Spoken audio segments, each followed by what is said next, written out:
Howdy, my name is Nonat, and this is the Game Mastery Guide for the Pathfinder 2e Beginner's Box. This is a wonderful book, and the Beginner's Box is one of the best purchases you can make if you're even curious about Pathfinder 2nd Edition.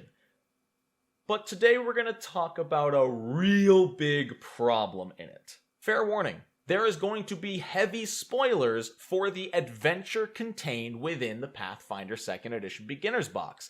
If you don't want spoilers as a player, or whatever, you just don't want to hear about it, click off the video now, because I will be talking about what happens, not so much why it happens, but I am going to be talking about the worst balanced encounter I have ever seen in a pre-written adventure. And yes, it's in the Beginner's Box. Alright, spoiler warning's over, time to jump into this. So, long story short, most of the adventure in the Beginner's Box is phenomenal. You're fighting and conversing with kobolds, you can use diplomacy to get out of some stuff, you get to solve some puzzles, fight some rats. It's a solid, if a bit cliche, first level adventure. And cliche is not a negative term. It is just common. That doesn't mean it's bad. Me and my friends played through it a few months ago, and it was a ton of fun. Getting to play through just a casual, go through the basement and figure it out adventure. We only had 3 people on our party instead of the recommended 4, but they were fine against all other encounters in this book. Everything went off without a hitch. They were almost never really threatened. Some of them took the occasional big hit if there was a lucky crit from an enemy, but overall they were able to take care of themselves and handle all the problems just fine. Especially because the book does let the players retreat at any point, go back up to Otari, rest up, recuperate, get spell slots and hit points back, and then dive back in. So, my party clears out most of the dungeon. They even beat the technical final boss. But, sort of like a fancy RPG video game, there is a bonus, optional boss in the adventure. But it's not really written off as optional. See, behind the final boss, there is another doorway. They've done everything to wrap up the story and problem, but there's another door. Why not go check it out? What party's not gonna go through that final door? But my party is smart. They leveled up after beating the boss, they went back up to Otari, they turned their stuff in, they leveled up, they rested, they got back their hit points, all their new features and spells, and then they went back down to explore that extra door. They walk in, and it's a cavern filled with mushrooms kind of illuminating the place, so it's low light. And it's empty, seemingly. They walk around for a while, they explore, and eventually, jumping out of the shadows because they all failed their perception checks, is the green dragon wormling. This is a brief moment where my players are like, oh, well, we might as well try, right? Right, what more can you do besides try? Now, this isn't a young dragon, this is specifically a wormling. This is a unique creature created, I believe, for this adventure to be fought in this adventure by level 2 characters. Let's break down some math and talk about why this is a horrible encounter.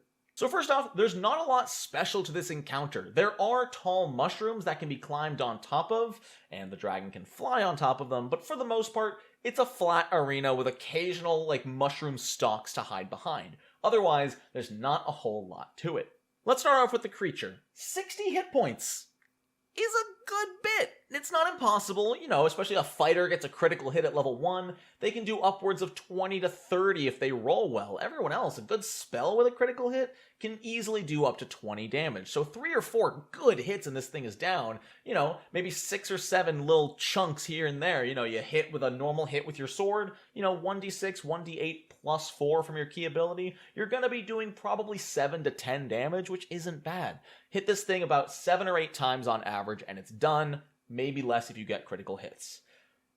The problem is this thing has an armor class of 22. What is the math on that, you might ask? Well, let's look at a min-maxed fighter, a perfectly designed fighter with a +4 to its strength or dex, doesn't really matter, is whatever stat it's using to attack, it has +4 to, giving it the maximum accuracy. You're going to be getting +4 from your strength, +4 from your expert proficiency and +2 from your level. That's a fat +10 to hit at level 2. Congratulations. You have a 40% chance to hit the dragon. You also have a 5% chance to crit the dragon.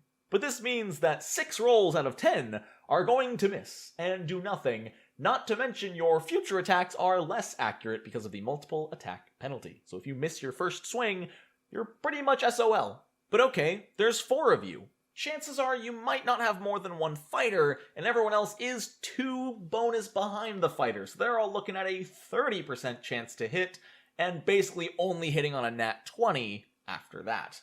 But okay. Theoretically, if you can last long enough against this thing, you'll hit it enough times and eventually beat it. So if you can just last a couple of rounds, it shouldn't be that bad. Maybe someone will go down, but you got this, right? Average armor class for a player character is about 16 or 17 at level 2 without any kind of magic or a shield raised.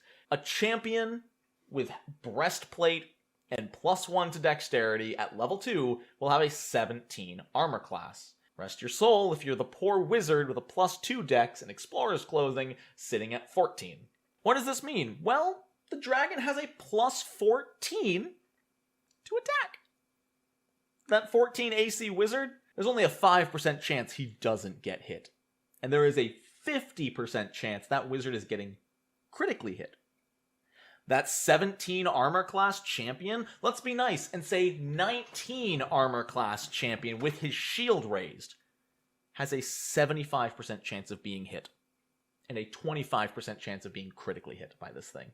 Well, okay, at least he suffers from the multiple attack penalty, except his primary attack with his claws, the dragon, are agile. So they're only suffering from -4, -8, which means he attacks at +14, +10, and +6. Oh, and by the way, if he didn't have to move that round, he can attack a 4th time thanks to Draconic Frenzy, which is 2 actions that allow him to attack with his tail and 2 claws. So in a perfect world, this thing will be attacking at +12, +10, +6, +6.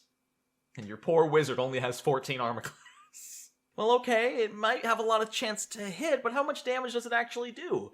Well, if this thing wants to eat you and decides to go with a Jaws strike, that's a +14 to hit. Let's go with the odds and say he crit you.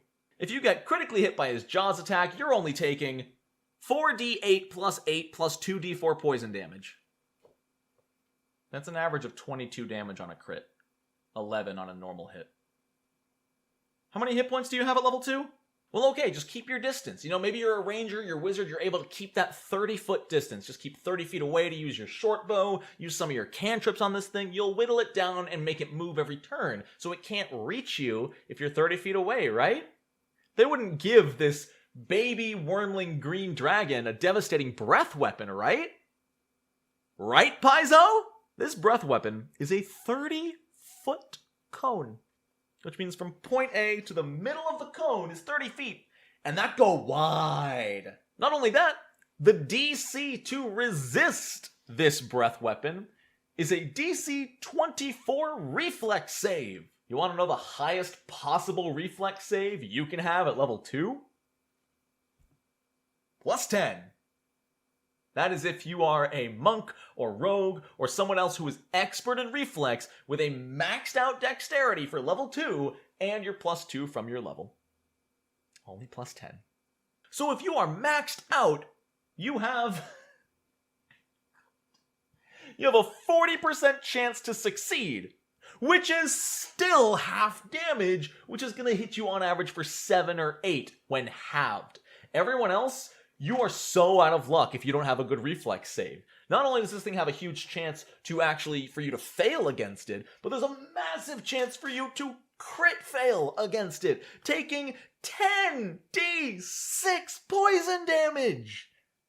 That is an average of 30 poison damage on a crit failed save, and you have a really decent chance of crit failing against this thing. It doesn't matter if this is 4v1. If this thing goes first in initiative, jumps down, can line all of you up, blasts you, and you all fail your save, TPK, 1 turn, right there. Maybe it'll roll poorly and your fighter and barbarian will stay standing. But if you're a poor D6 hit point character with no reflex save and you are targeted with this thing, I'm sorry, there's no chance. At least it can only use this every 1d4 rounds. Unless it gets a critical hit. And then it recharges the breath weapon! Oh, isn't that fun? So let's say you flank this thing. You know, you've got your somewhat squishy rogue on one side and the non-dexterous barbarian on the other. Dragon turns around, jaws attack the rogue. Poor rogue only has like a 16 armor class. This thing has plus 14 to hit. Probably a critical hit. Let's say he crits him, downs the rogue in one fell swoop. Now he can turn around, but he's got his multiple attack penalty, right? Nope.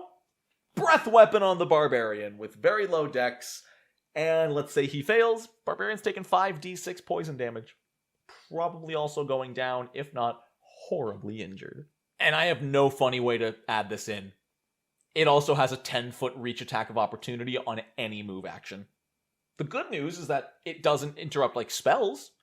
Bad news is if you try to move away from this thing, you are taking a plus 10 to hit tail attack for 1d8 plus 4. Paizo! I know this was designed to be like a super boss, but come on, it's the beginner's box!